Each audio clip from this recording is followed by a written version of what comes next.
Hocam merhaba. Merhaba. Hocam bugünkü sorumuz yüksek nemli tane mısır silajı kullanmanın avantajı nedir ve nasıl yapılır? Yüksek nemli tane mısır silajı kullanmanın avantajı, bunun birkaç tane avantajı var. Aha. Bunlardan bir tanesi kuru madde esasına göre öğütülmüş mısıra veya diğer mısır çeşitlerine göre sindirilebilirliği %8-10 arasında daha yüksek. Dolayısıyla Tamam. enerjisi yüksek. Aha. İkinci avantajı da yüksek nem içerirken ki minimum %24 nem içermesi gerekiyor. Evet. İdeal %30-34'tür.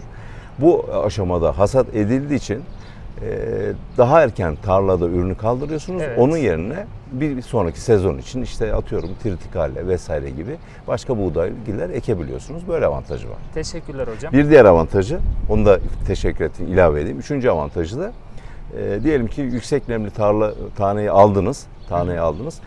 Bunu kurutma ile ilgili enerji harcamanız olmuyor. Silaj yapıyorsunuz. Böylece ondan da tasarruf ediyorsunuz. Teşekkür ederim hocam. Ben teşekkür ederim. Sizler de merak ettiğiniz soruları bu videonun altına yazabilirsiniz.